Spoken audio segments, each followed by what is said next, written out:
welcome to the Grand Review. This is the show that's all about movie news and reviews. I'm your host. I have no idea what you did last summer, but I know a guy who does. And my name is Garrett Ray. Joining me, he doesn't care what you did last summer. Shut up and go away. It's Andy Delia. Thanks, Garrett. So this is a very special episode because I have no headphones on, so I'm just guessing at how the audio sounds. How's it sound to you, Andy? I think it sounds okay. That is a professional opinion. You've done radio before, and that means it's good enough for me. Yes. Yes. So this week we're talking about Smurfs. It's a movie that... What? What do you give me this disappointed look for? We're talking about Smurfs. I'm not talking about Smurfs. We're talking about Smurfs. Why wouldn't we talk about That's the movie we saw, right? No. Like, you might have in your dreams, but not me. That's in my nightmares. I don't want to talk about I Know What You Did Last Summer. I don't want to talk about it, Andy. Can't we talk about Smurfs instead? We're not even the spoilers yet. I know, but I don't want to talk about it. All right. If you've never joined us on the show before, basically, here's how it works. We're going to do a spoiler-free review right up front, and then we'll let you know when we get into spoilers for the movie, and then we'll get into... what's the other thing? News. We're going to get into the news after that. There's going to be time codes down in the description, and you can jump around wherever you want. But let's start off with I Know What You Did Last Summer, 2025. This is a movie directed by Jennifer Caton Robinson, who, if you're wondering what else she's done, she did a movie called Do Revenge, and then she was a writer on Thor: Love and Thunder. So also a writer on Unpregnant, and something called Someone Great, where she was both a writer and a director. So, screenplay by Sam Lansky and Jennifer Caton Robinson. Story by Leah McKendrick. Characters by Lewis Duncan. Produced by Neil H. Morris. Starring Madeline Klein, Chase Sui Wonders, Jonathan Howard King, Tyreek Withers. I think that's how you say that. Sarah Pigeon, Belly Campbell, Freddie Prinze Jr., Jennifer Love Hewitt, Austin Nichols. It's a movie. Andy, what do you think? Okay. Did I guess you off guard? No. Sorry. Is our podcast interrupting your cell phone scrolling? No, I'm sorry. I have a assistant manager asking me about Fantastic Four screenings. Oh, fun stuff. You gotta do a job. I keep forgetting this makes no money. Yeah. I actually have to work. And so do you. What? Oh, crap. I got to go talk to my landlord. It's going to be hard for us to do the podcast next week because we're going to see Weird Al next Thursday night. That's right. Yeah, we got Weird Al coming up. We have Bad Guys and Naked Gun coming out next week. So much stuff happening. I know. Anyway, back to I Know What You Did Last Summer. This crap. We're talking about it? Sucked. This movie blew donkey balls. Oh, I'm sorry. You got to edit that out. That's fine. I'll leave it in. I don't care. No one's listening to this. No one cares about I Know What You Did Last Summer. Who's listening to this? Then why are we doing this? For fun and also the curse. I can't believe like this thing actually. Well, I can't believe it got funded because it has 3 of the people from the original films. My problem here is the original ones aren't that good. Right. I've seen the original first 2. Generally because I went to see it with friends when I was in my like late 20s. And it was cool to go to like these teeny bopper horror films, and Scream kind of really revived that for a while. Yeah. And this was the flip side to that coin where, actually most of the stuff in the Scream series until the last couple have been pretty decent. And then there's all these kind of ripoffs. I Know What You Did Last Summer, the original one, is definitely falls into kind of the ripoff category. Right. And it's got like, cute women in it and tight outfits. Like Freddie Prinze Jr. And he's one of the returning. Jennifer Love Hewitt is returning, who I feel so bad for her. Everybody's been body shaming her like to death. Really? Yeah. Everybody's like really going on saying, well, you're too fat to even be in the picture. And oh my gosh. I honestly think she still looks good. No, she looks great. Like she's one of the good things I can say about this film. Yeah. I mean, it was cool to see her. It was cool that, she has aged pretty well. She's been doing that 911 show. Oh, that's right. I keep forgetting she's still on TV. Yeah. Sarah Michelle Gellar is in this briefly. Oh, spoilers. Well, it doesn't matter. That's she's not still really dead, a spoiler. So it's fine. Right. But this is a reboot that nobody asked for, nobody wanted, and nobody cares. Yeah. And this is kind of an off week for us. We're not recording this till the Tuesday after the movie came out. Just because we had some stuff going on that kind of got in the way. And by we, I mean me. It's my fault. Yeah, so, it is. I had to work at Comic-Con. I'm going to lay that lame on your doorstep. You always do, and it's fair, but also it's correct. I can actually work around my job. You're the one that always gives me excuses. Dude, I have the weirdest schedule. You do. I was hanging out with people from the original Ninja Turtles movie this weekend. That's cool. And by hanging out, I took some pictures of them, and they all looked very grumpy that there weren't more people there. But I'm not in charge of organizing. So you get to see Ernie Reyes then. Yeah. Actually, Ernie, we've done several cons where Ernie's there, and we're friendly with Ernie Reyes Jr. Oh, that's cool. So yeah, he's a really nice guy, and he stretches like a madman. He's fit as a fiddle. He's doing great. Did you ever ask him about surf ninjas? Lucas did. Lucas talks to him about like money can't buy a knife. They quote that back and forth to each other. Yeah, Lucas and Ernie have that a deep love for that in common. So. Yeah, I was on the set for the second one. Oh, were you? Yeah. Yeah. Well, we're still trying to avoid talking about I Know What You Did Last Summer, aren't we? Yeah. So. How are the grosses for the weekend? That's what I was trying to get to. Oh, we're a couple days out now. It's a budget of $18 million. How's it done here at Grand Avenue? It hasn't done anything. Really? How many empty shows have you had? Namely, every day the first at least two shows there's nobody. Really? In them, like 11:30 and about 2:00 show. Huh. Yeah, there's nobody. Nobody shows up until like the 7, and that's very sparingly to say the least. Like. And honestly, if it was me and I come in and I see the choices, well, number one, I would pick Superman or F1 just because I've solidified this like with everybody on my staff and everything. I keep telling everybody F1 and Superman are probably my two favorite films of the summer. I absolutely love both of them. Yeah. I could watch them both again. I watched Superman again with Drew on Saturday. I'm jealous. I want to see it again. So I don't know. I probably would even watch Jurassic World again before watching I Know What You Did Last Summer. Yeah, at least Jurassic World has dinosaurs. Because all we did was laugh at it when we watched it. Yeah, I Know What You Did Last Summer. All we did was wait for it to end. But I'm not saying how I feel about it. Good, bad, great, or terrible. What is terrible? A surprise to no one. The acting's bad. The writing's bad. Ooh, This is a movie that leans real hard into it's Gen Z is the next generation coming up, and they're getting married and having kids, and it is Andy's forehead hit the microphone in shame. He's just like, no, I hate this. But yeah, it is. These are insufferable characters who you don't root for at any point during it. So there's no tension because you're not going, oh no, the person I like might die. They all suck. Right. And it's not even in the way that it's like funny. They're just obnoxious and boring. Especially Danica. Every time she's on screen, I'm like, I need to go to the bathroom. Yeah. She's playing the part perfectly. That's exactly the kind of person. I remember in the first 3 minutes of the movie, I leaned over to Hannah and I said, boy, I cannot wait for her to die. And she doesn't. She's the one of the two that doesn't. And it was just like, walking out, the first thing she said to me was, sorry, she didn't die. I was like, oh my gosh. Yeah, she did. She's like the Energizer, but she even gets hurt a couple of times too, and she keeps going. Yeah. It's and I just wonder if she was even acting. I don't want to make a judgment one way or the other, but if it is acting, it's fantastic acting for that role of the person who is like that. And if she isn't, God have mercy on us all, because these people vote. The only people that even remotely act in this are the people from the original one. Yeah. And even, well, we'll get into that in spoilers. Because even the original opening with, or the new opening with going along the shoreline of the town that they're in, that's exactly the same as the original. Yeah. They didn't, I'm like, so you couldn't even inject some kind of originality into this to kind of make it your own? No, you just watched the first one and said, hey, I can do this, and made another one. Right, yeah. And you're right, you can do this, but this is a low bar. So I think the trailer that's been all over Facebook this week that I actually would have rather watched other than this was Bambi the Reckoning. Yeah. Because at least that I could really laugh at. Right. There'd be some entertainment fact in the fact that it's so dumb. This one doesn't want you to think it is, but it is.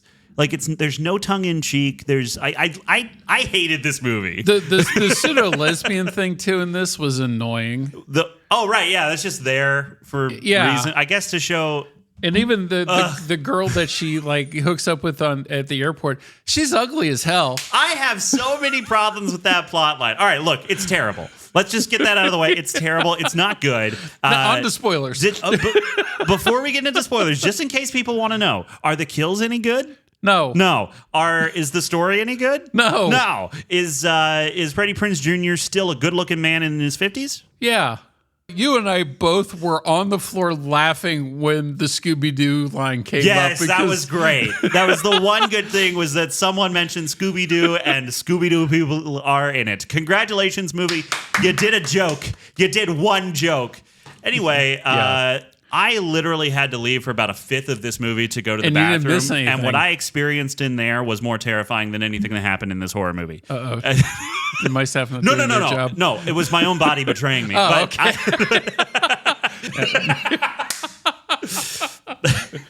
The bathroom was spick and span. My insides, unfortunately, were not. They were after you were done. Yeah, actually, I mean, it felt like I had evacuated everything from when the first "I Know What You Did Last Summer" came out. So, but then I got back in there, and there was just a shot that I was like, I'm sure that makes no sense, even if I had seen everything. And then the movie finished. Let's get into spoilers. The movie's terrible. Right. Just bad. The plot around what the killer's motivations are, and one of the things that the killer does, specifically involving the character from the plane, the Tyler, I think is her name. Yeah. Is so entirely antithetical to the motive stated within the movie that it actually breaks it. So one of the things that's revealed, spoilers. One of the things that's revealed is that Stephanie, what's her name? Stevie. Stevie is the one who's behind all the killings because last summer, they accidentally ran a truck off the road because one of the guys was being a bit of a dum-dum. And the person who died was someone that Stevie was in love with. Okay, right. That's the whole thing. So Stevie's behind it, and she's being helped by Freddie Prinze Jr. I will not use his character's name because I don't remember it and don't care. And it doesn't matter. They're working together to kill all the people who did the thing last summer. Yeah. But Stevie very specifically said not to kill Ava because she was the only one who wanted to do the right thing. Right. But when Tyler takes Ava into this place, they get chased by the killer, and the killer tries to kill Ava, and then he does kill Tyler, who, and we know later on that this is Freddie Prinze Jr. doing these things in this scene, okay? We know you and it's I him. figured it out like early on. Yes, yeah, and so there's another, like, they totally give it away during this scene, but also, when he reveals that he's the killer, and he's yelling at Jennifer Love Hewitt, he's saying they're trying to erase us. They don't want to remember what happened. They try to act like none of it ever happened. You killed the one person in the world putting out your story into the Ethernet in order for people to remember what happened. She's there reporting on the dang murders from 97, and you killed her. Yeah. It makes no sense. It's so stupid. Even for a dumb horror film like this. Even for a dumb horror film, even for me, it's stupid. Like, if I wrote that, I'd be ashamed of myself. So, like, earlier this year, we had Hard Eyes 2, which, if you watch this, you watch the exact same movie just about. Great. So, therefore, you... Thanks, Sony, for putting out two identical stinkers back to back. Yeah, but yet Sony also put out 28 Years Later this year, which both of us really liked. Well, you win some, you lose some, I guess. But they really do stick with these formulaic teeny bopper horror films that, honestly, if it wasn't for that one scene in the airport bathroom, this probably could have gotten a PG-13. Right, yeah. The whole thing is just that because of her guilt, she's acting promiscuously. That's what Ava's doing. Yeah. And she's now... She's now just hooking up with this random person in the bathroom who happens to be a podcaster who does a murder podcast who's going to the same place she's going in order to report on the murders that are just like the one she's experiencing now. And it's like the coinkydink is not an excuse to be lazy, and that's what you did. And Tyler's just there to be fodder and to give it away because when they are in the boathouse or bubble house or whatever the bee house is that she dies in, she says that she got a like leave me alone letter from Jennifer Love Hewitt's character. Yeah. Which implies, because she knows both of the survivors' names, she never says she reached out to him, but she does imply that she reached out to the survivors because she got the no letter from her. So when Tyler manages to pull the slicker hat off and goes, "You," which is the laziest way you could write that. She goes, it's like, okay, so it's got to be either Ava or the guy that Ava's in love with, Frankfurt, whatever his name is. I don't care. Teddy? No, Teddy's the one who got all high and was like, "Oh, fireworks are poetry." I'm angry about this movie. What is the other guy's It's not name? even worth your anger. Milo. Well, I am angry. They gave these people $18 million and I can't pay rent. So the Milo is in the car with Ava and Tyler. So it's either him or it's Freddie Prinze Jr. because that's the only other person she would have come into contact with in this entire town. Why would she recognize literally anyone else? They throw up so many red herrings in this. Is like a fish market. Yes, absolutely. And boy, does it smell. Yeah. But the thing is, the red herrings are just like that one actually it works against the villain's motivation, so it completely invalidates the entirety of what they're saying they're doing just to like keep you on your toes. But it's nonsense. The character wouldn't do that. Or even saying like it's the town preacher, which was So how did that happen? Because I was pooping myself while that was going on. Well, he had a scrapbook. Okay. Of like the original murders. Like most murders, there's a scrapbook. And then also about like Stevie and the Stevie's boyfriend that died in that accident. Gotcha. Like he had all these newspaper clippings and stuff. Like someone who's mourning might. Right. And Danica like says, "I need to go to the bathroom," goes into the office, finds this huge scrapbook, and it leads to that this guy is potentially why did the killer. They go to the church in the first place? I don't remember because I could have cared less. Because Hannah couldn't remember either when I asked her. I was like, how did they get to the church? Because I left when Milo gets murdered, and then he's in the back of the car as the killer drives the car out of the compound, right? Yeah. I come back, and it's a shot of the preacher with a sword through his chest as the camera like comes up and over while the cops are like coming to arrest him. Well, that's where they show like Stevie was part of a summer group, and they saw a picture of her. Okay, and that's where it's revealed that Stevie is the killer. Okay, so but did they show the pastor actually get killed, or is that just no? Okay, that's exactly what I said. I said, I'm sure that makes no sense even if I wasn't here. Right. No, they don't show them. They just go back to the church for some reason, which I couldn't remember either. And how does Teddy die? The preacher is dead. I don't know. The kills are no good in this because you don't remember them. No. They're just very uninteresting. It's so. I mean, if you're gonna make like a slasher film like this, at least make the death scenes like somewhat notable and memorable. I don't hate the fishing arrow gun. Like that was probably the best one, and it's spoiled in the trailer. Yeah, watch the trailer. You've seen the best part. Right. I actually we could have done the podcast with just watching the trailer. I wish we would have. I could have gotten to the bathroom quicker. but yeah, like that's the only thing that has any interest to it at all in this. And also, I think I even leaned over to you at one point and said, like, this guy has the heaviest footsteps in the world, but also can teleport. Because if someone knocks him out of the way and then checks on their friend for, I kid you not, 0.5 seconds and then turns their head back, the man has teleported across the room silently and left a door going squeak. He had the pocket universe from Superman. Yeah. He's just I want to watch Superman again. I want to feel good about life. This movie sucked the fun out of everything, man. And it's like you think we knew this was like I told you this was going to be bad before we went into it. Yes, but could it at least have the decency to be complete nonsense instead of just boring? No, it's just nothing. It really is. And then at the end, like, Good thing I didn't get any merch for this. Oh, thank God. I know what you didn't buy last summer. Yeah, I know. Friggin'. Well, and the merch that was available for this was cups and a tackle box looking thing too. That even I looked at and said, "How is that even related to the film? And There's who's going to nothing buy involving it?" a tackle box in the Right. whole movie. Right. There's So- boats. Sure, it's a fishing town, but what, you couldn't do just like a popcorn bucket that's got a hook on it to grab as the handle? That would have been more. That in itself would have been more interesting than the film was. Once again, I believe we should be running everything. Oh, God. Or, once again, I leaned over to Drew during Superman when all the monkeys are like putting on the internet and go, "Hey, there's Disney's executive board."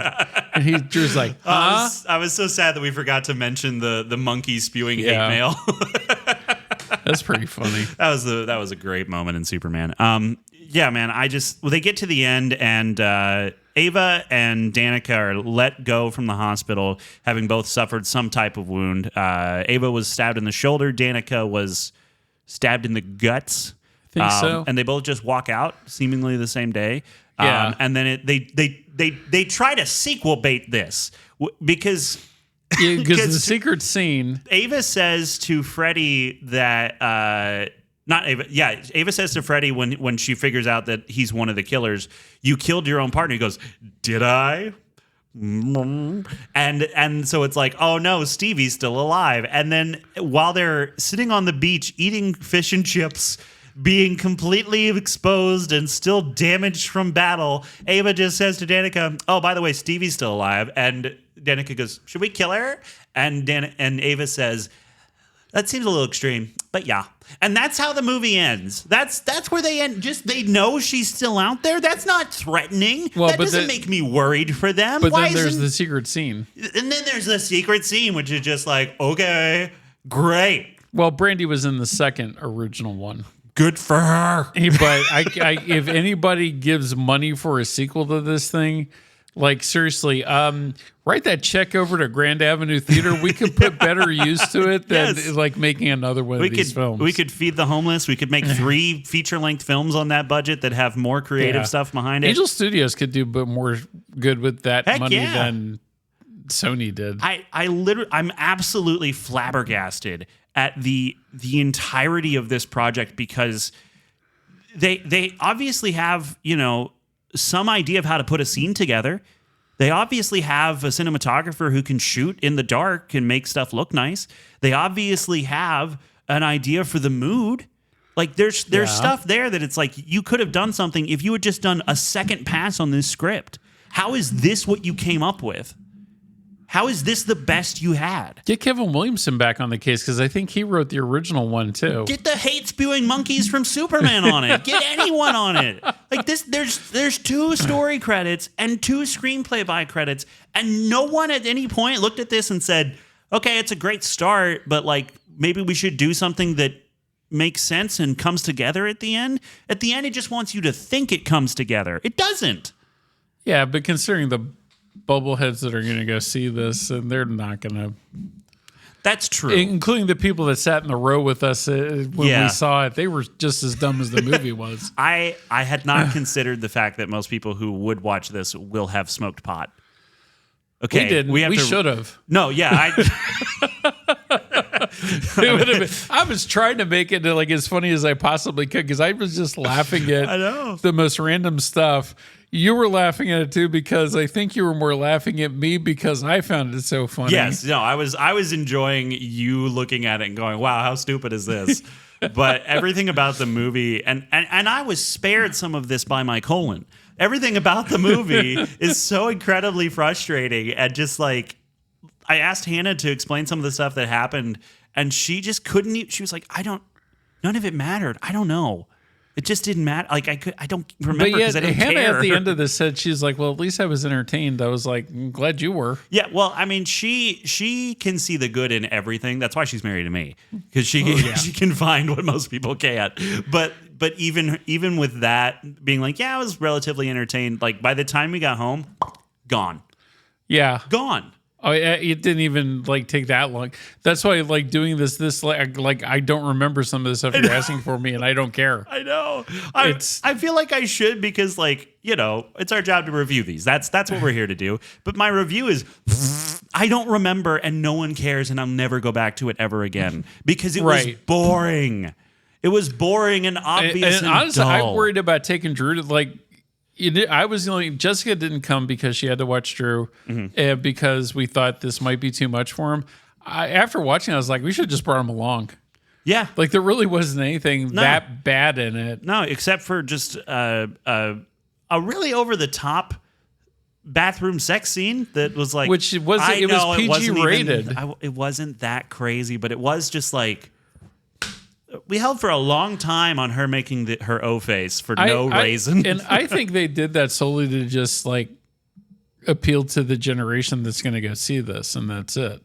I think so. And because it serves no purpose. Yeah, at absolutely none. It plays as a pandering sort of like, we're hip with the culture, kids. Like, this isn't the 90s anymore. Now there's lesbians. Right, now there's bisexuality and all this, which is great. Okay, fine. But if you're gonna do that in this film, like have it go somewhere. Don't just make it stupid. Yeah, yeah. And that's all it is. It's just weird peddling to the masses sort of thing. Yeah.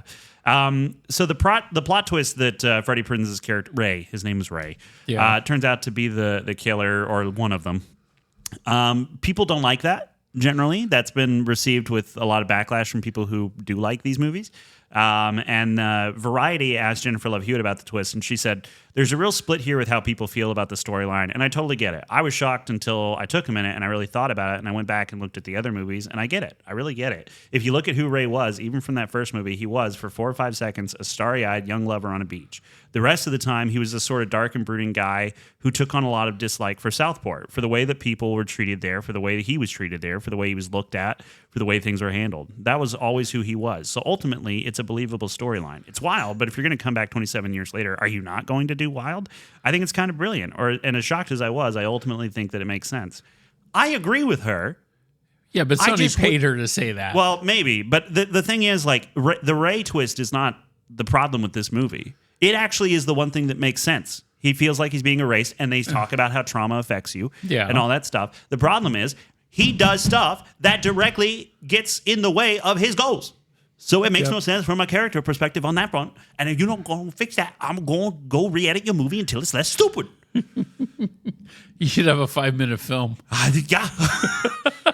It's all a bunch of opening shots of Southport, and then it just cuts to... We would just have the trailer, and that's it. It would just be all opening credits and then end credits. And this is, for as much as I like horror films, and you know that I like horror films, and I've gotten you to see a whole bunch since we started this thing.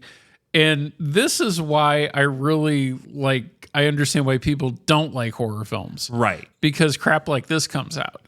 Whereas the more interesting and definitely the ones that have more depth and more structure, like Heretic. Heretic's a good example of that. But it's not really a horror film. It's more of a thriller suspense thing. Yeah. And it gets kind of lost in the shuffle of being a horror film, and people just kind of pass on it because it has that moniker. No one takes it seriously because it was set in the same category as I Know What You Did Last Summer 2025. Right. Or even the Candyman reboot that came out a couple of years ago. Like that's I needed a pillow for that because that film's awful. Like the original one is really good, and this one just was boring and stupid. Who's the director of that? What is she doing next? She had something. We talked about this. I think it's Nia DaCosta. Yeah, and she did the Marvels. Oh, she's doing 28 Years Later, The Bone Temple. That one, I still am kind of. You really got to It's going to be hard to screw that up. Well, we thought it was hard to screw up just the formula of I Know What You Did Last Summer, and look where we're at. I can handle formulaic. I can't handle boring. So there's actually a third one of the original one too that I found out recently. Is it? I know what you did next summer. No, it's like I still really know what you did last summer. Or What? something like, yeah. I think I don't know if that's the exact title, but there is a third one. I don't think it has anybody from the other two, and it's kind of like a direct to video. Because I'll always know what you did last summer. That's so stupid. Yeah. Oh my gosh, I hate this franchise. My advice to you too would be go to Netflix and watch The Waterfront, the limited series that Kevin Williamson did write, who wrote, Scream and the original I Know What You Did Last Summer. Yeah. It actually has it's not a horror film, or it's not a horror. It's a suspense. It's got some good character moment, a lot of good plot twists, and is a heck of a lot more interesting than this was. It's called The Waterfront? Yeah. Is that right? Okay. Yeah. The guy that's been in like everything recently, that was in The Amateur, that was in Mission Impossible. I can't remember the tall guy. I can't remember his name. Tall guy? Bah. He was one of the military advisors in Mission Impossible. I can't remember. Yeah. Like as soon as you see his face, you'll go, oh, that guy. Yes. Anyway, what about him? He's in that, and he's one of the main characters, Okay. and he's really good. Gotcha. And I can't. The woman that took over Rachel Weisz's place in The Mummy, Maria Bello. Yeah. She's in it. She's pretty good. This movie fried our brains. Yeah. It's been days and it's still like slogging. It's like going through mud in my mind. The good news, I saw the first reviews today for Fantastic Four. I saw that people were really liking it. Yeah, Very same here. So encouraging. I'm really excited to see this now. Is that this week? Yep. Yep. If you don't back out on me again, then We'll see. You're supposed the to week go is somewhere young. else. I don't know yet. Did you know that they were filming pickups for I Know What You Did Last Summer this like a month ago? A month ago. Really? A month ago. Incredible. How in God's name did it take that long to film this thing? Or they really had reshoots and stuff for this? Why? While talking to the Hollywood Reporter, Klein revealed that the scene where she visits the grave of Helen Shivers was added when we did additional photography in LA months after our shoot in Australia. She also confirmed that the fate of her character was changed in post-production, allegedly after test screening audiences gave a negative reaction to her being killed off. She should have been killed off. I'd have been all for that. Because that's Danica. So yeah, that's. She should have been killed off. She's the most annoying one in there. She is. I get it. She's the attractive one from the group, but also she's so annoying. I don't care. Exactly. It's like that's shot from it's that scene from Transformers 2 where the little robot guy is like, "Geez, you're hot, but you ain't too bright." Like that's this character in a nutshell.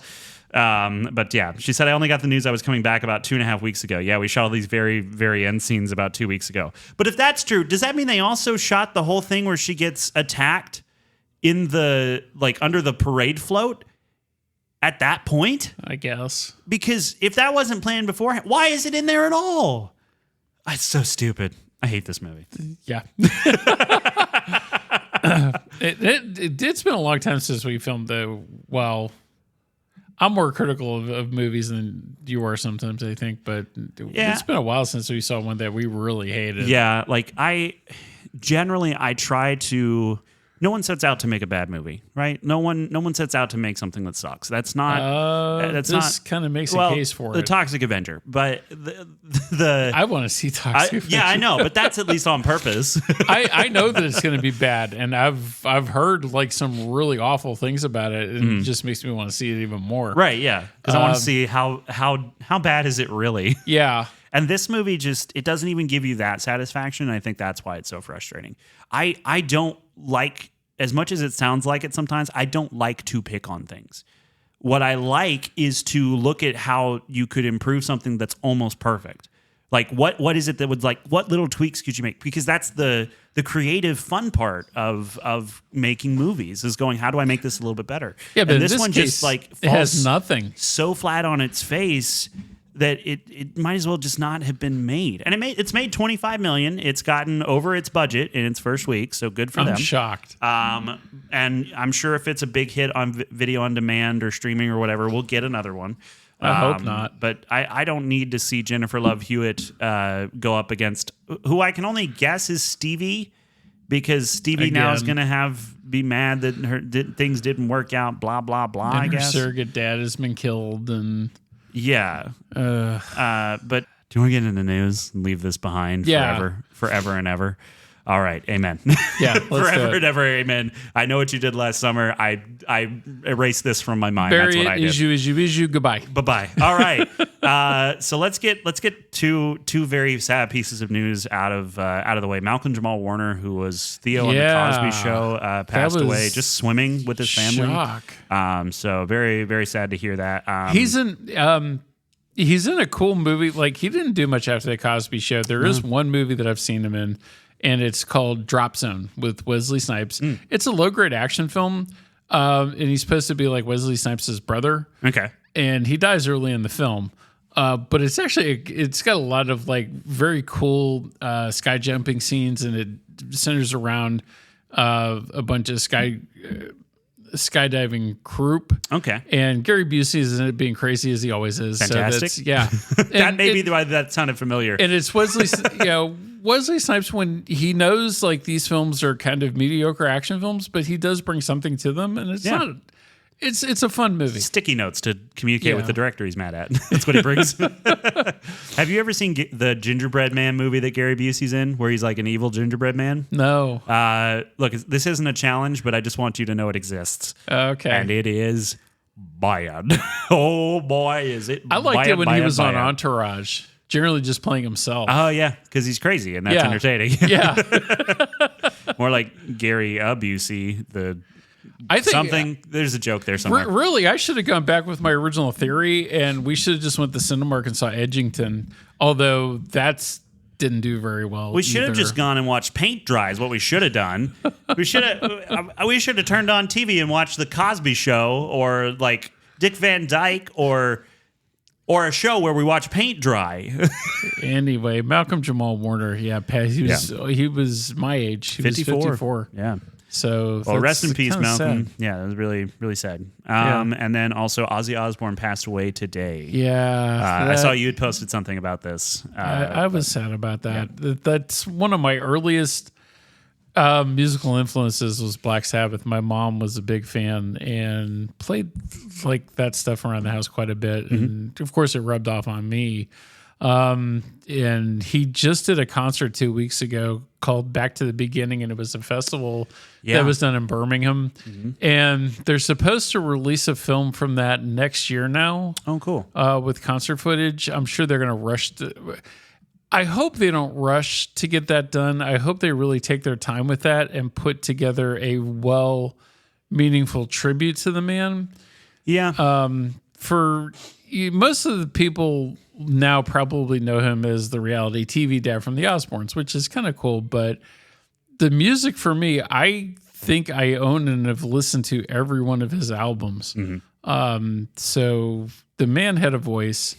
It's a crazy voice. Yeah. I mean, just that opening yell of Crazy Train is like, what is this voice? There's almost like a void now in music for me. It's just very sad. Yeah. Well, none of my favorite bands make it that long, so because I like dumb music that no one likes, apparently. So that's everybody has their own taste. Like mine is way different than yours is, I'm sure. Yeah. But well, I mean, let's not accuse me of having taste. That's never been true. you could say the same for me as well. Well, depends. Are we talking about music? Are we talking about movies? Yeah, you have good taste in movies. You just also watch stuff that's like eating crap. licorice, you know? Like it's like that kind of thing where most people be like, ew, gross. And you're like, yeah, but it's great. And you're going to bring up Human Centipede again. I wasn't going to say it. And then also keeping along the music lines, I watched the first part of music documentary that started last week on, I guess it's now back to HBO Max again. It's Billy Joel. And it's called And So It Goes. The first part of that was really, really good. And for as much as like I'm all over the board with music, I do like Billy Joel. He was one of the first big concerts I ever went to. Like the first concert I ever went to, like real big show, stadium that I went to was the Police. And that still has a lasting effect on me. Like I still love their music, and I like Sting. And Billy Joel was the other one with Stormfront. And I still remember seeing him at the War Coliseum in Syracuse, New York when I was in college.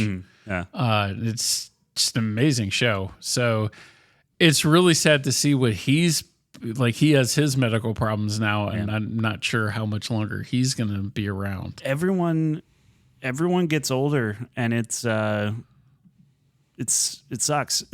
It just sucks, And there's nothing you can do about it. It's just gonna happen. Yeah. So the second part comes on this Friday, so I'm anxious to see the next part of it. Did you see the Jaws at 50? I did. Sweet. Jaws at 50 was really cool. Awesome. Like there's some really great interviews of that. A lot of it is with Spielberg. But then they interview Richard Dreyfuss. Roy Scheider has passed away. Robert Shaw has passed away. The one thing I didn't know, because I belong to the Facebook group, The Daily Jaws, which is actually run by Robert Shaw's son. Really? Yeah. Huh. And they made the play that's over in England called The Shark is Broken. And it's all the big thing about like the making of Jaws. And it's kind of done for laughs and done very satirically. Sure. And I didn't realize that Robert Shaw's son was the one behind that. Yeah, it's so interesting. I had no idea. And interviews with Peter Benchley's wife and son, and how they became ocean conservationists after like that book, and how they're trying to save sharks, and they really don't like the fact that sharks are monsterized, I guess. That's because of like those films. It's just a lot of really fascinating. Like obviously the biggest problems with Jaws when they did it was the shark. It didn't work most of the time. They took a long time to make it. They kind of rushed it, it seemed like, and then they tested it in fresh water and everything worked fine. They shot it in salt water and everything went haywire. So that's why a lot of this stuff, like I've read the book and seen the film too. The stuff with the barrels isn't in the book. They had to do that to keep the production going because the shark didn't work most of the time. And then you still it's great. Like it still works. So, and it just, Spielberg, like having him talk about that and having his heartfelt openness about that and how that film traumatized him. Yeah. And like he would go to the ride at Universal, sit in the boat because the boat was like right from the film. And like that's kind of how he dealt with it. Really? Yeah. Oh, okay. I'm so looking forward to this. I was so sad I didn't get to see it because if you like Jaws, even if you don't like Jaws, so it's a piece of history. Like you gotta. It really learn about is, and it's still just a fantastic film. So initially, Drew watched that with me, the documentary, and I thought it would get him interested enough to watch the film. And initially, he was like, "Nah, I don't want to see this." The other night, he actually was like, "I want to watch Jaws." Awesome. And he sat and he loved it. Great. He thought it was like the best film ever made. And I was like, okay. Well, Drew, a lot of people agreed with you back in the day. Right. So now we're going on to the not so good Jaws films, and we started watching Jaws 2 the other night, which isn't horrible, but it's not the first one. Yeah. And then 3 I've never seen in SeaWorld. Well, neither has what's his name? Well, Michael Caine did the fourth one. Oh, okay. Yeah. He wasn't. Dennis Quaid was part of the second one, and Louis Gossett Jr. Really? Yeah, they're in the third one. And then Michael Caine was part of the fourth one with Lorraine Gray that was in the original too. Yeah, I know someone asked him if he'd ever actually seen Jaws 4, and he said, no, but I have seen the house that it paid for. Yeah. And it's a great line. And then one of the things that I belong to on Facebook, the Video Back Room, brought up a great Michael Caine film that got overlooked called A Shock to the System. Where I think you mentioned this before. I don't think I have on the podcast. Okay, maybe it was just impersonal. Yeah. But the problem with that film is, like, at the time that it came out, every other week was a Michael Caine, like, the Caine Hackman theory from PCU. Yeah. Which I love that part of that film. So there was another Michael Caine film like every other week. So everybody got tired of seeing Michael Caine. Yeah. But this one is just so darkly comedic and diabolical, and it's really funny. It's really interesting. It's a good movie and a good story. Shock to the system. Right. A bad guy that's generally killing all the people around him in his office to go up the corporate ladder. And it's really good. That's just a documentary about current Grand culture. Avenue What are you Theater? talking about? What? Who's killing people to get up the ladder here? It's not that. I didn't have to. I came in automatically at the top. But yeah, when I see stuff like that on Facebook, I was like, "Ooh, I definitely got to write about that because I've actually seen this film and I really like it." Yeah, and I get kind of carried away sometimes. Man, it's a great movie though. Like, there's just no two ifs, ands, or buts about it. There's no two ifs, ands, or buts about it. Yeah, that doesn't even make any sense. I'm writing my dialogue like I wrote "I Know What You Did Last Summer" now. Well, we're going to be playing Jaws at Grand Avenue here at the end of August. So I want to see it on the big screen. So does Drew. Yeah. Drew's like really excited. He wants to see it in the theater. I will sit next to him and we will both laugh like giddy little children because we're about the same level of maturity. He's how old? 12? Yeah, he's 12. I do have a fun fact for the Jaws poster. Not actually a great white shark. It's modeled after a mako. Yeah, I knew you that. already knew that? Okay, well, I guess I'll just go stick my head in the toilet. Okay, let's talk about Clayface. Yeah, James Gunn's next project that he's doing, this is an R-rated horror film, which I'm really excited for. Yeah, so he says it's a pure horror film. He said it's a totally different thing. Although it's in the same universe, it's a complete horror film. The one that's one of the things we want to do. There's not a company style. It's not like every movie is going to be like Superman. The artists, the directors, and the writers, each one will bring their own sense to it. That's what we want to bring to the films because we don't want people to get bored. We want to invigorate people. It sounds like he's just taking out like a bunch of needles and like sticking them in between his fingers and seeing how many times he can poke Marvel in one statement. Yeah, but I think the ultimate irony out of this is that DC is going to rise in stock while Marvel's going to fall. Yeah, although people are saying that Fantastic Four might be the beginning of a resurgence for them. I hope so. Because but yet, I still keep reading that Michelle Ali is attached to Blade. I have that in the news for you. Kevin Feige says he's still attached, and it's going to be set in modern day. Feige told the journalists that we didn't want to simply just put a leather outfit on Ali and have him start killing vampires. It had to be unique. It fell into the time when why not? Great question, Andy. He said it fell into the time when we started pulling back and saying only accept insanely great. And it wasn't insanely great at the time. We didn't feel like, as we often do, you can have a good script and make it a great script through production. We didn't feel confident we could do that on Blade, and we didn't want to do that to Mahershala and didn't want to do that to us. So we've landed on modern day, and that's what we're focusing on. He is a good actor, though. I do like him, even though Jurassic World is not a good example of that. Definitely watch Green Book. I still need to see Green Book. Green Book is the one that him and Viggo Mortensen just make that film, and it's amazing that that movie was done by Peter Farrelly, one of the guys that was on stuff like There's Something About Mary, Stuck on You, that a lot of silly comedies, and did just a really great, meaningful film with Green Book. Yeah. Well, I mean, it's funny. Comedians generally can do drama better than dramatic actors can do comedy. Well, look at David Zucker. He directed Ghost. Was that Zucker? Yeah. No way. Yeah. Oh, that makes no sense. Right. Great. He had the script for that. He wanted to do it. And it was that's complete departure from Airplane and Naked Gun and the rest of those films. He made, because I'm flabbergasted. The teaser trailer for the second Naked Gun was from the brother of the director of Ghost. So they even make fun of it themselves. That's funny. Yeah. Oh my gosh, that's great. And my wife is a ceramicist. Do you know how many times we've referenced Ghost in my house? I'm sure. So from the guy who also said the thing we just talked about, Kevin Feige, I think they're trying to rewrite history a little bit here, because this is a direct quote about how the change happened from Kang the Conqueror to Doctor Doom. This is what Kevin Feige said. Yeah.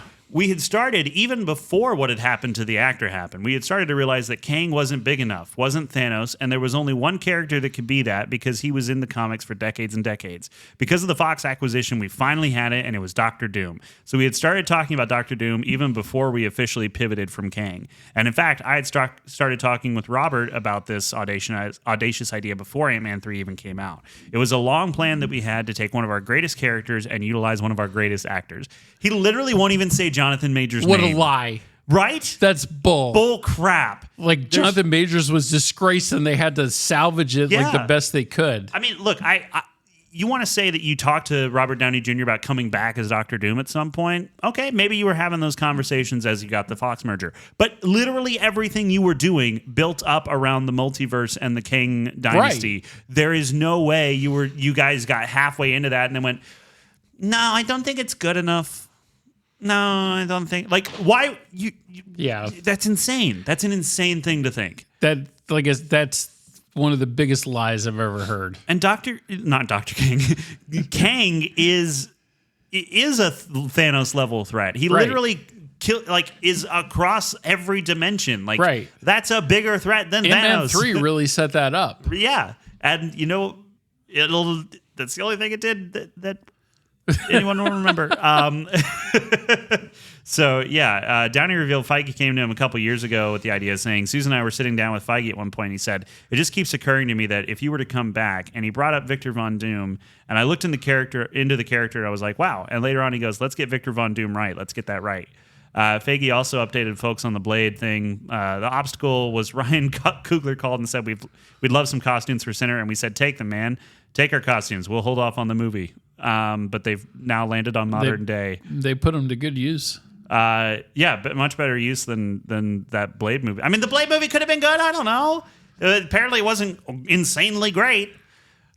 I still wonder if they could, even though the Michelle Ali's attached to it, how they could write Wesley Snipes in there. I could figure that out.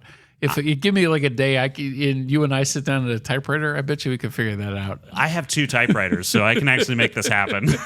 Would you like the fully mechanical Royal Quiet Deluxe, or would you like a motorized electric one? I like the motorized electric ones. Okay, it does hum because it's old. Okay, but it does work. I actually got it working this week.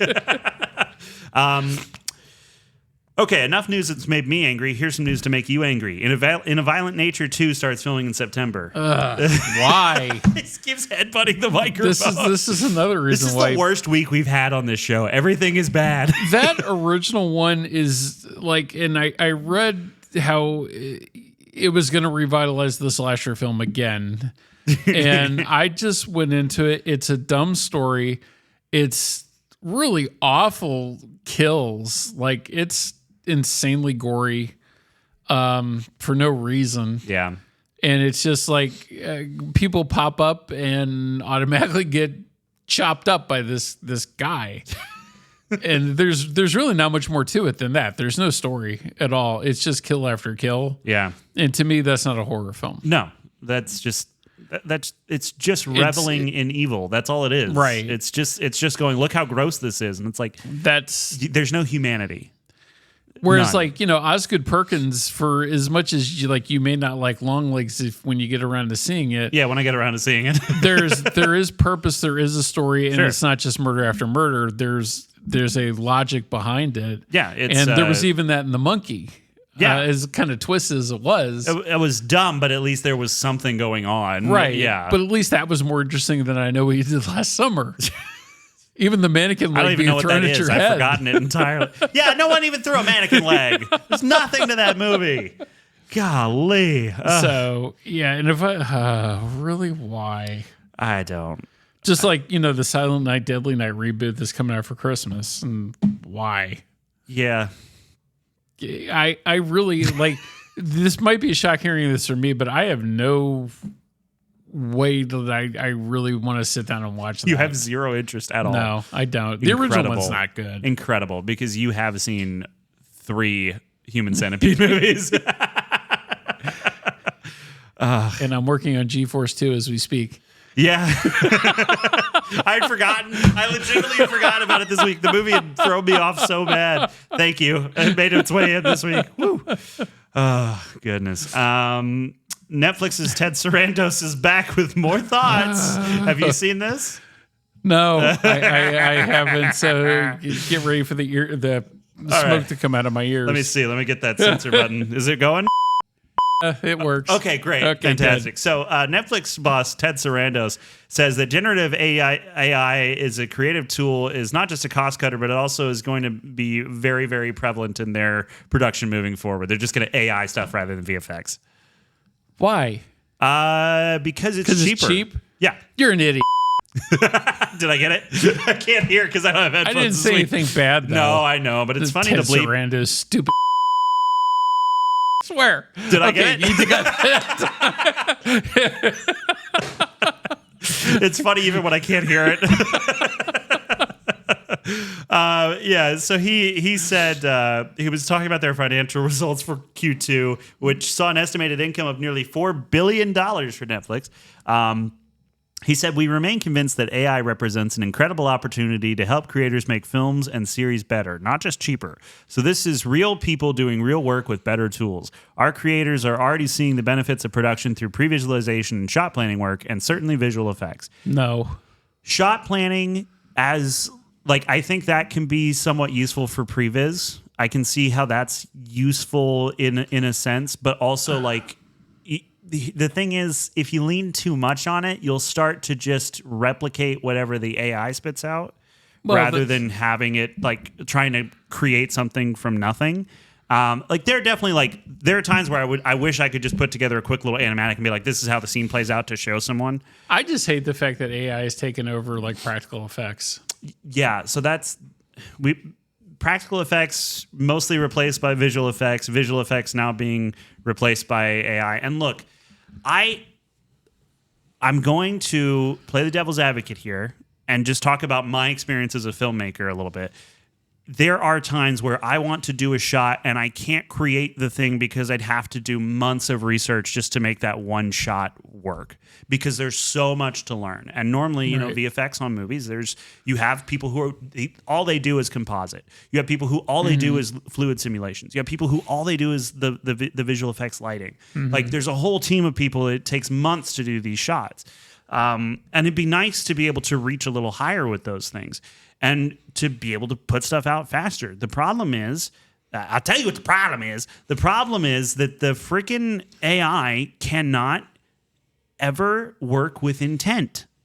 It can spit out what you prompt, but you and then you can dial in the prompt and stuff. But the thing is, it's gonna end up kind of mushy. That's why it's fine for previs work, I think. That's where it makes sense. Okay. But but the control you have over a VFX comp, you'll never get that by having an AI generate the whole video. Now maybe they're just generating, backgrounds and then doing comps with that. That makes sense. Okay, fine. But there are, I forget what show it was. I had it saved, but I've lost the link now. But there was some show or some. Oh, here it is. It's actually in this thing. It's an Argentinian series called El Eternata, the Eternaut. And they used AI-powered tools that they were able to achieve amazing results with remarkable speed. And in fact, the VFX sequence was completed 10 times faster than it could have been completed with traditional VFX tools and workflows. The creators were thrilled with the result. We were thrilled with the result. And more importantly, the audience was thrilled with the result. So I think these tools are helping creators expand the possibilities of storytelling on screen, and that is endlessly exciting. And in that sense, it is if someone in their bedroom can sit down and make a shot that looks as good as a shot from Endgame, that's awesome. But then at the same time, it's just going to look like Endgame because it's just going to spit out what it's seen. You can't, it can't create. It's a computer. It's not the same. And there are places where shortcuts make sense for I just need someone to get a general idea of what this might look like and send it to them so that they'll stop asking me dumb questions and shut up so I can work. That's totally fair. But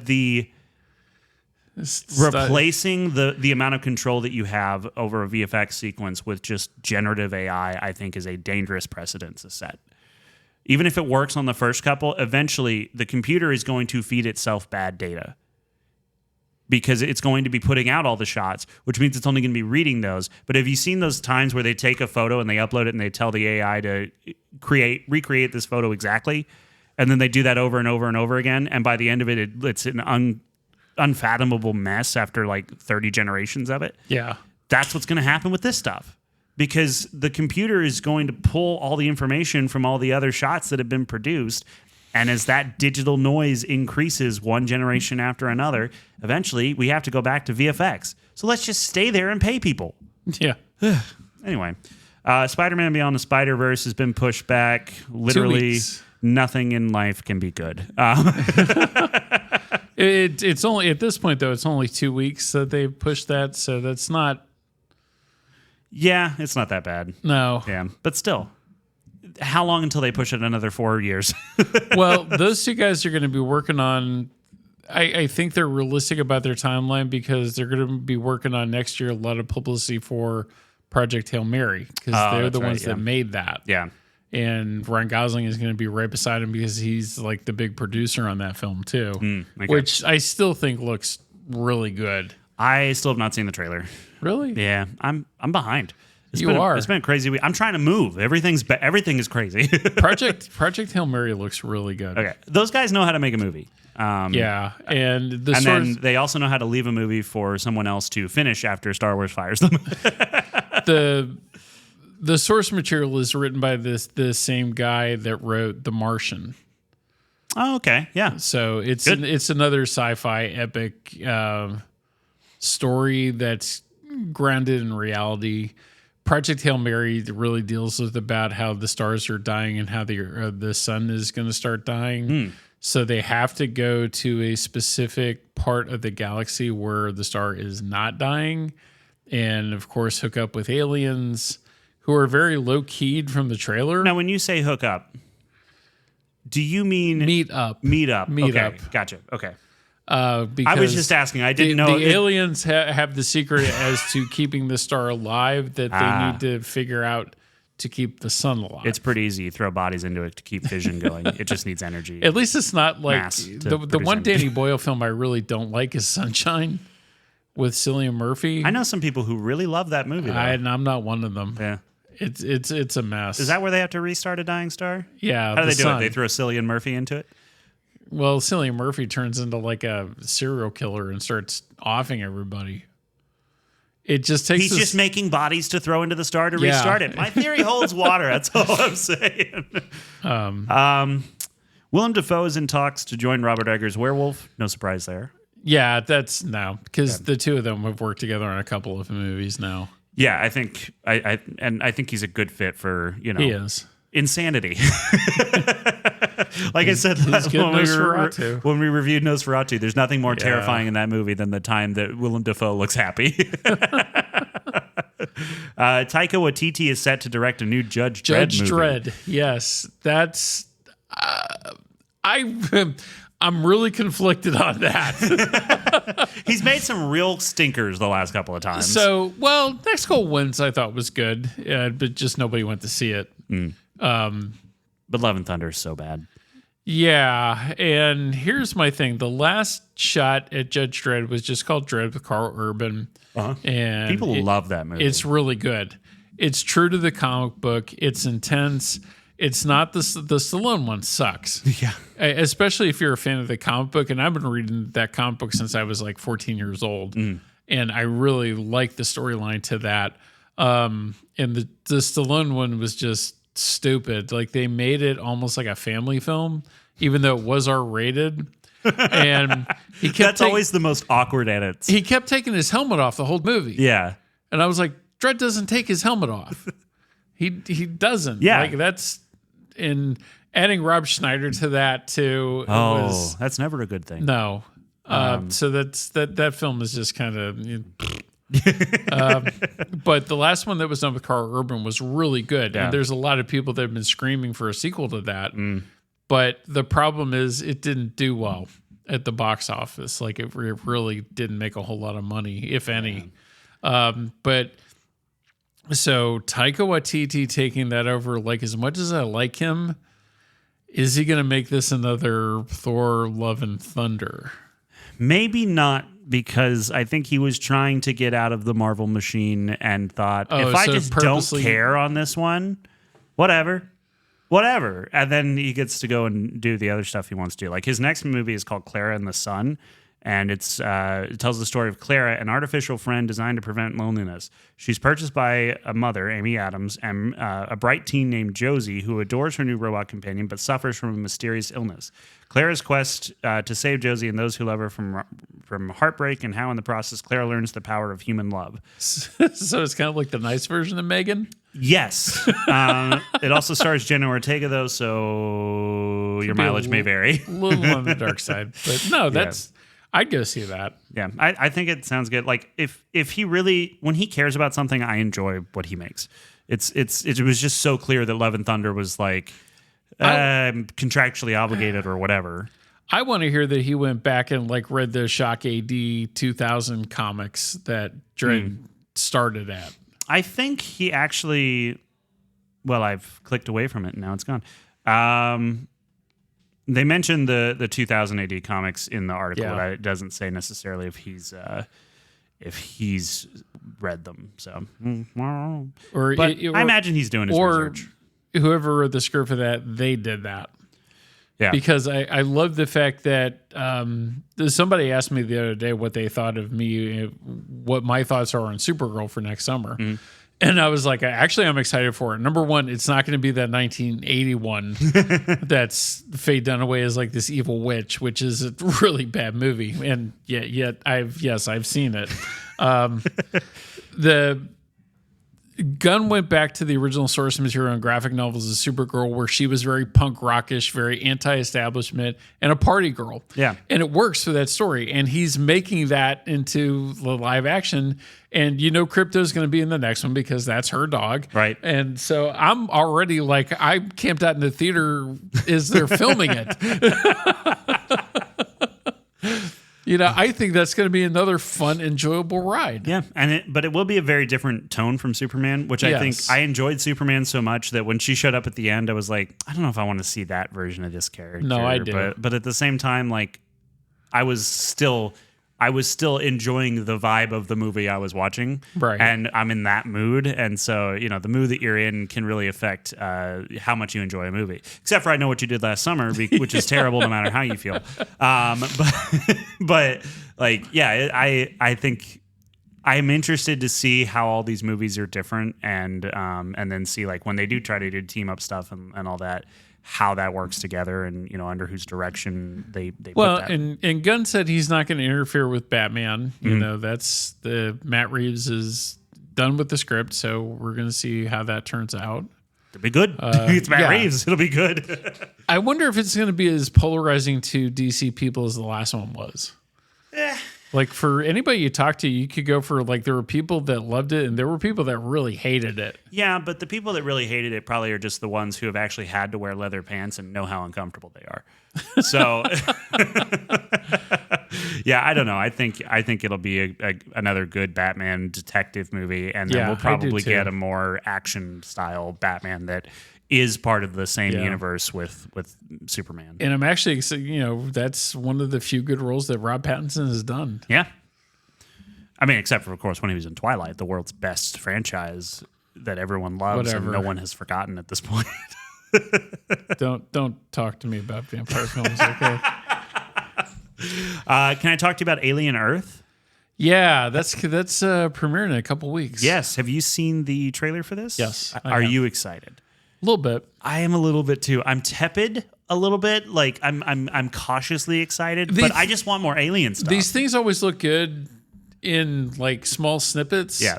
But when you get to like the entire thing, it turns out not so good. Yeah, but I guess I enjoyed that last one so much that I am itching for more of that stuff. And I did too. Romulus was really good. And saying we were safer in space that's a pretty good line. That's pretty good marketing. So, and so I've kind of harassed you about this already off air, but the full trailer for Predator Badlands dropped this week. I'm torn because like I want to see it because I'm excited about it, but then I also think if I don't know anything going in, I kind of like going into some big movies that way. No, you need to see this. But if I don't know anything, I'll be surprised. No, you need to see this. Okay, I'll see it. You've convinced me. I still think, unfortunately, the Running Man is going to run all over it. Probably. That is the same week, isn't it? Disney, We got some big weeks they coming really up. screwed that up.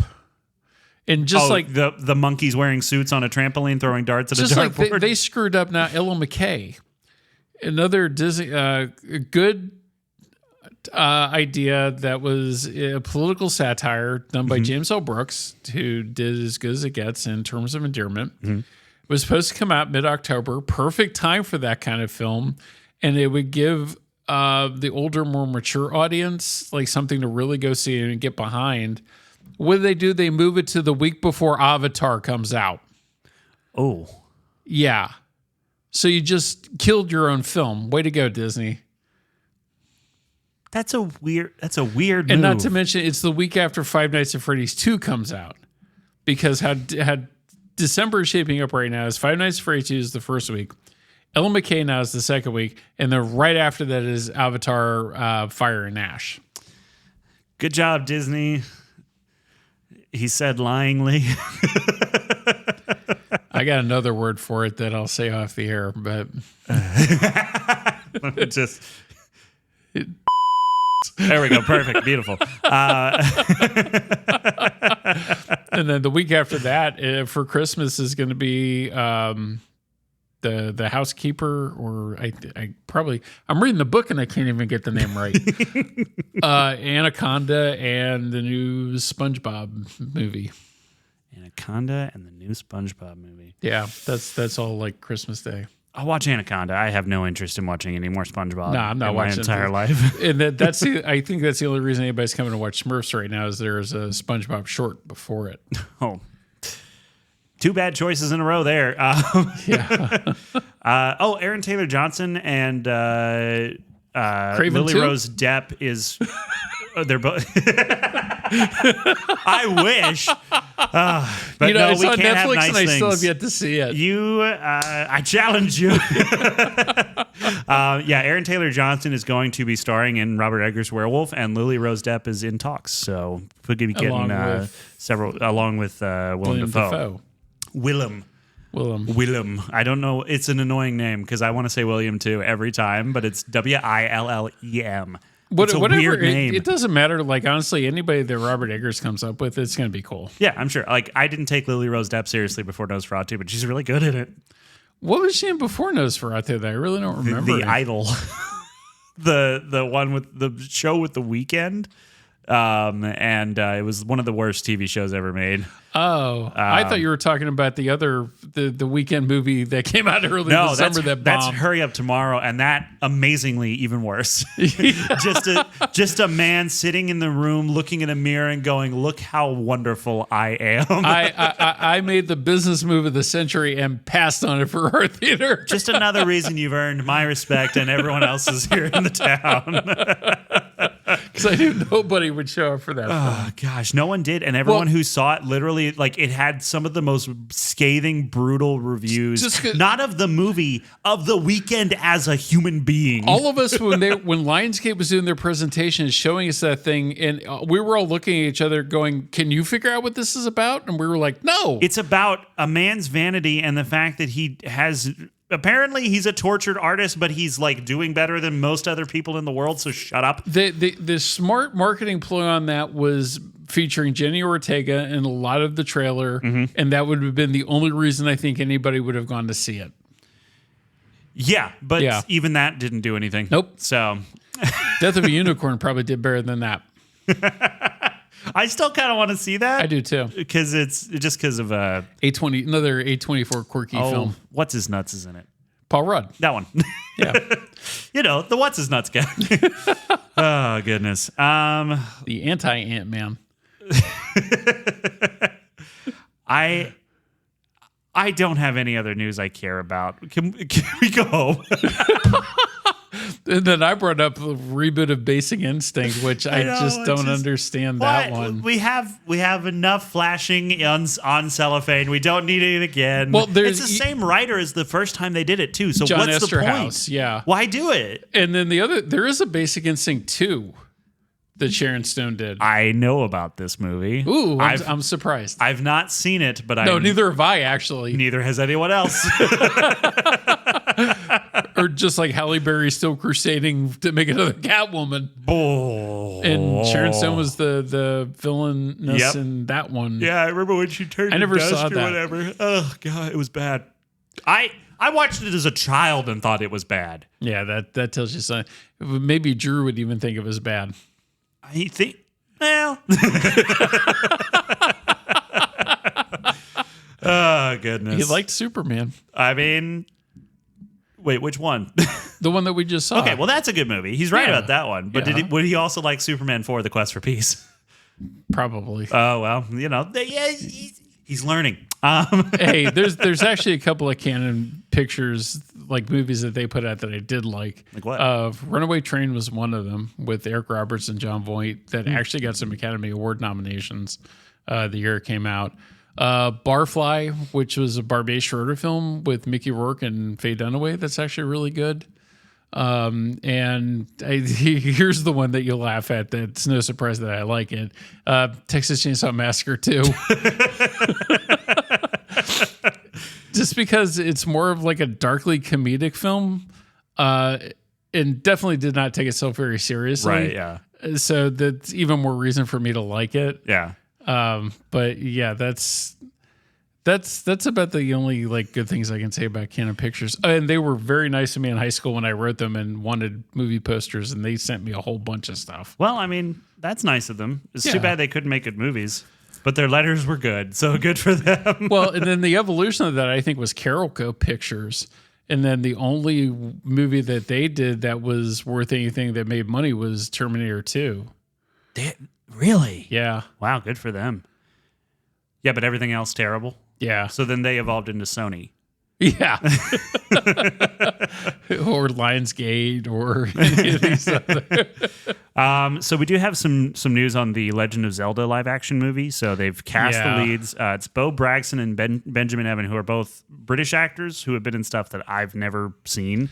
All Fun and Games, The Haunting of Bly Manor, Son of a Critch, and I guess he was Pinocchio in the Pinocchio movie. So my question for Minecraft, because I've known about this since Vegas, I just kind of forgot about it. For Minecraft? No, for Zelda. Zelda. Okay. Is it going to do more than Minecraft did? I don't think it will do more than Minecraft, but I think that with the approach the way that they approached the Super Mario Brothers movie was very smart, and I think that they're probably going to take Zelda more seriously. Are they doing this as an animated or live action? Live action. Okay. So, and it looks like it's likely that they are basing it more around the Breath of the Wild and Tears of the Kingdom sort of feel of it, which is the two newest games, and those games are atmospheric, heartbreaking.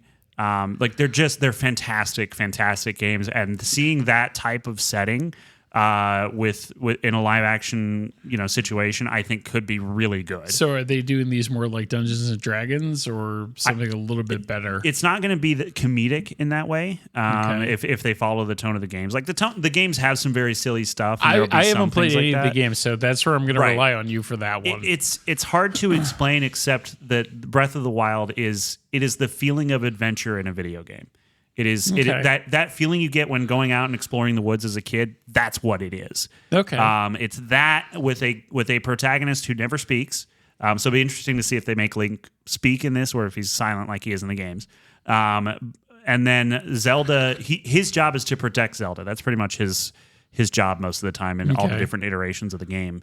And so it's her quest to kind of like unlock this power that's supposed to seal away the darkness, Ganon, and her struggles with that. That's the story of Breath in the Wild. And then him they fail, and he goes into hibernation for 100 years and wakes up to this destroyed world and has to right everything that went wrong. And I don't know if they'll do exactly that story, but that story works really well in that game. And if they can pull the same sort of like drama out of the live action script as they did out of that game, where it is mostly just you running around in the woods fighting monsters. I think it'll be really, really good. As long as it's not like the Blair Witch Project, which was 2 hours of just running around the woods with no payoff. But that you have a bunch of people ad-libbing. If Link is completely mute, that can't happen. Alrighty. Well, I think that just about does it for this week. If you enjoyed this movie that we talked about, I know what you did last summer. Don't tell us. You can vote. Because we'll call you a moron immediately.